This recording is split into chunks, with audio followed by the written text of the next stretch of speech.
Good morning. Happy Wednesday. Welcome to your early morning intuitive guidance. I'm Dr. Bonnie Nussbaum, here with some words of wisdom to start your day off well. And there is so much to talk about today, I don't even know where to start. So, let's start with a plug for this coming Sunday's Unity Cafe. Good morning, Nancy. Welcome. Glad you are here. This is going to be a fine day. We have lots to talk about today. So first thing is, reminder, this Sunday, the 31st at 7 a.m. Central Time is our Unity Cafe. Good morning, Abigail. Good morning, Joe Neal. Starting to roll in. This is good. Hello, hello. So Unity Cafe is a once-a-month Zoom call that we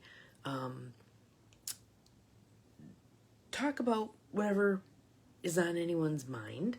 And we do an hour. Good morning, Gwen. Welcome. Glad you're here. And the topics we've kind of tentatively set aside to talk about this coming Sunday are communication stuff, a la the Sharon Ellison book, Taking the War Out of Our Words, and some end-of-life discussion. We're so reticent to talk about death and dying that I think it's time we bust through those limitations, self-imposed limitations. Good morning, Beth. Welcome. And started talking about stuff. Frankly, directly, no more secretive stuff. We need to know what people want. We need to know what people are thinking. So that's my first thing, is plug in Unity Cafe for this Sunday. If you are not on the list and would like to be invited to that Zoom call, just either send me a private message here or you can send it to my email, which is bonnie@empowermentandpurpose.com. So there's that. And when I jumped on Facebook, it was set to my personal page, so I needed to switch it over to my business page. But before I switched, I saw a little meme that was something along the lines of, it can take 10 years to finally get to that year where everything changes. I would say that about months as well. It can take 10 months to get to the month where everything changes. So yesterday yielded 2 big changes, and I'm already marveling at how those 2 things are going to create a difference for the rest of my life. So I think I'm going to toy with you a little bit and read the card first and then tell you the changes. So our card deck for today, oh wait, we didn't even do any tapping or breathing. What the heck? We got to have our tapping and breathing. We'd feel incomplete in the day if we didn't, right? So nice deep breath in through the nose, out through the mouth. For some of you, this may be the only time during the day when you take deep breaths. In through the nose, out through the mouth. Hopefully not, but I know how this stuff goes. We get into our day and we're off and running. In through the nose, out through the mouth. There. That's our prelude to every single card. We really didn't want to miss that energy, right? So, preceding this card, I want to tell you that this morning, my sister was in the kitchen. I walked out and said hello, and I heard this cacophony of caws. Looked out the window, and there were hundreds of crows flying around. It was just the murder of crows, right? They were everywhere. So I thought, well, that's interesting. So I just stood and watched them for a bit because there were a lot of them. And then I pulled today's card. Look what's pulling the boat. There are no accidents. There are no accidents. So this is the 6 of Swords, and it comes from the Light Seers deck by Chris Ann. And I'll just hold this up here. And I have to tell you, I'm thinking I need new glasses because trying to read these itty-bitty words, I got to show you just how little these words are. Yeah.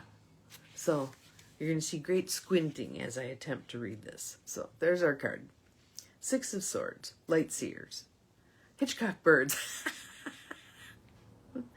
My poor friend Diane, she was 3, and her older sisters made her watch the birds. So now, she is brave, though, when we're down at the park, because the geese will wander right up to us and whatever, but when they flap their wings, she's pretty freaked out.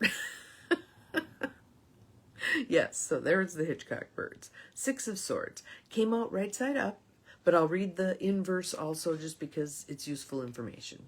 So the right side up, Lightseer. Transitions, help arriving at the perfect time, rites of passage, healing, moving beyond trauma or shadows of the past, support from others, personal evolution, a spiritual transition or journey. Spot on, spot on. Shadowseer side, difficulties accepting help, resistance to change, arduous transitions, carrying baggage and weight from your past. And I think that's the transition a lot of people are going through right now, from 3D to 5D. So we need the practice of letting go of that dense, stuck energy and moving into a lighter space. Oh, that's too bad. There's so many awesome birds out there. They're just so cool. The cranes that sound like a pterodactyl, they're prehistoric sounding. You know, all the songbirds. Yeah. The one I'm really enjoying watching, well, there's 2. At the park are the egrets and the pelicans. They are just the coolest birds ever. So maybe some healing can occur today with regard to fear of birds. So here's what it says. You are moving through a period of realignment, and things can feel turbulent during these times of transition. Amen. How many of us are feeling the turbulence, right? Although there's some interesting things seeming to unfold. Trust that a better future awaits you on the other side of this change. And there's that word trust again. Faith and trust, faith and trust. We don't want to just pay lip service to it. We want to feel it deep in our heart and soul as it helps us navigate these transitions, okay? So trust a better future awaits you on the other side of this change. Maybe you're going through a rite of passage or an intense spiritual transformation. These experiences are profoundly personal, and you may feel alone right now. Even when it is difficult to accept assistance from others, remain open to receiving help from the most unexpected of places. So, good morning, Mel. Welcome. Glad you're here with all your little sparkles and waves and rainbows and hearts. Fabulous. Bringing some fun to the party. This is good. So, expecting help, but not expecting specifically where it's going to come from, because amazing things can unfold. And that's one of my 2 things I'm going to share with you at the end of this. It's like, oh, I had no idea that would unfold. Good morning, Angie. Glad you are here. Welcome, welcome. For those of you just popping on, I'll show you our card. And I was just saying that there were a huge number of crows flying around outside this morning, making a heck of a noise. And so when I picked our card today, I was like, that's a hoot. That is just a hoot. All right. Allow the gentle support of the universe to move you through this ocean of evolution, and lean toward lean toward silver linings on the horizon. More sunshine? Yes, please. Sometimes we find ourselves adrift because we think we are ready to move up, but our heart is still tethered to the past. What old chapter needs to be closed? So if one of you could put that question in the feed, I think that would be awesome. What old chapter in your life needs to be closed? Maybe you need to pull the bookmark out of that page.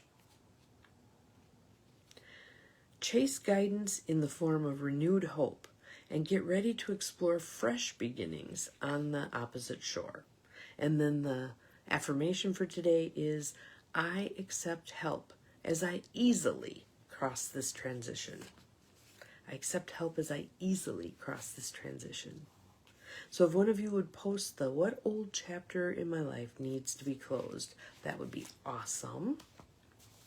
So again, things go along, and sometimes we're like, I'm way past being ready for this change, whatever the change is. However, the change hasn't happened, so really you're maybe not way past. Thank you, Abigail. I appreciate it. Thank you, Gwen. My scribes stepping up to the plate. That is awesome. Thank you, thank you. And consider this. Consider this. What needs to be closed to make room for the new? And I feel like, going back to that, it takes 10 years sometimes for the 1 year where all the change shows up. I certainly can do the 10-month one. So, let me see where I want to begin. So, you all know, I've been working for a huge amount of time, years now, trying to create an intentional community. And then working with Zion Church to do something with their property.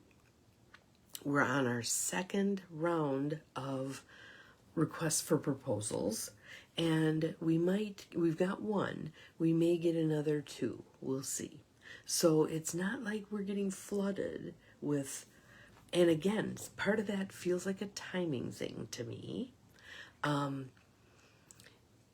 And now yesterday began to see some pieces falling into place. So some of you know that I belong to a group called Town Makers, which we just completed our first full year cycle of the educational part of this cool program that comes from Strong Towns, and they're partnering with AARP to bring to many towns across the United States this Strong Towns process, which really helps develop small and middle-sized developers. We've got a lot of big developers, but we don't have a whole lot of small or middle-sized developers. The ones who are willing to take on projects like, there's a fourplex, let's refurbish that. Or there's an open lot, let's build some little houses there. Or, the smaller kinds of projects that the big ones don't want to take on because they need to have a capital stack, a cash flow that's going to work for a big project to keep their people getting paid, right? So in the last couple of days, Strong Towns put out an announcement that they're going to come to some of the cities that have been working this program and really do a jump start to the process.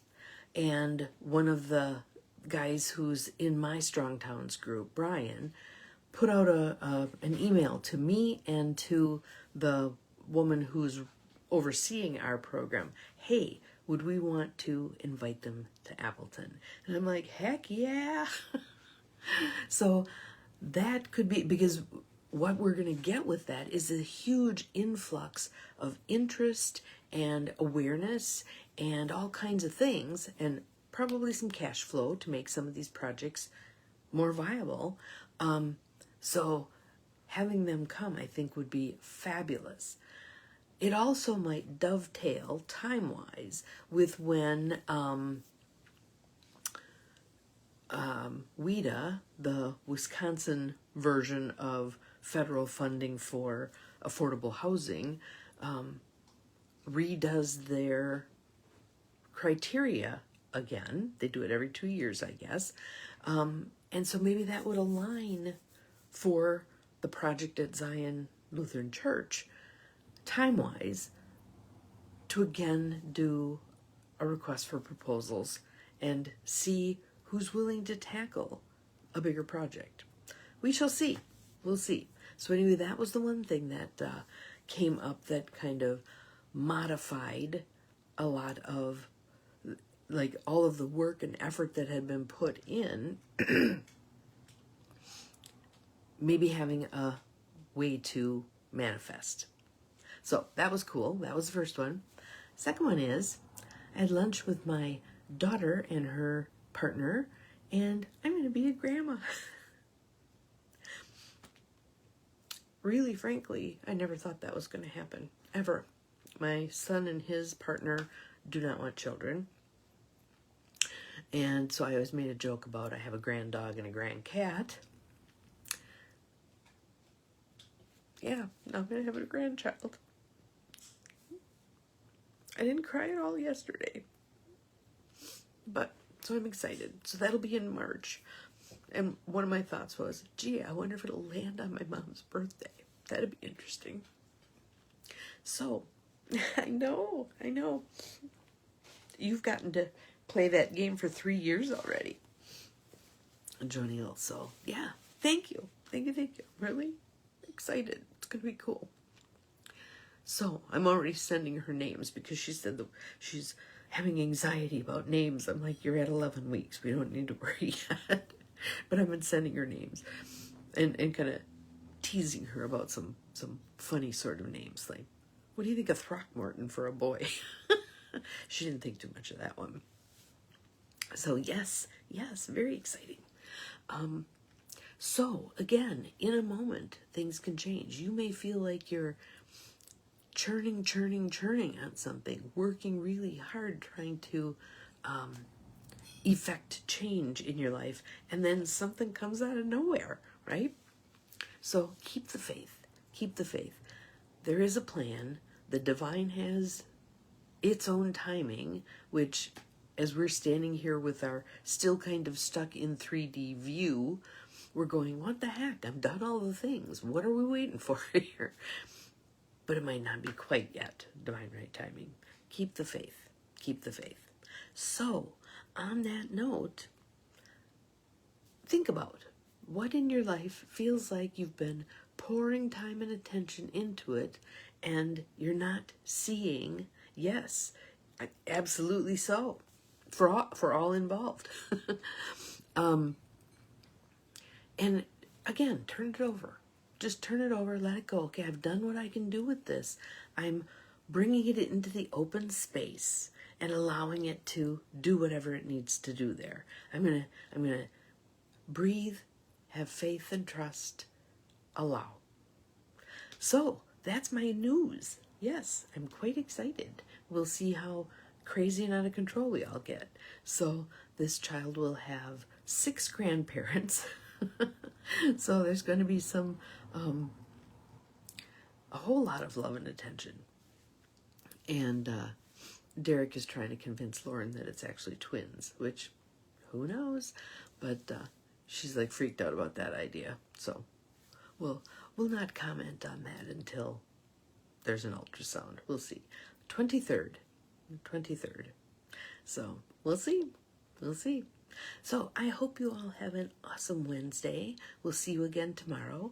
Remember, you are capable of far more than you think you are. Bye-bye.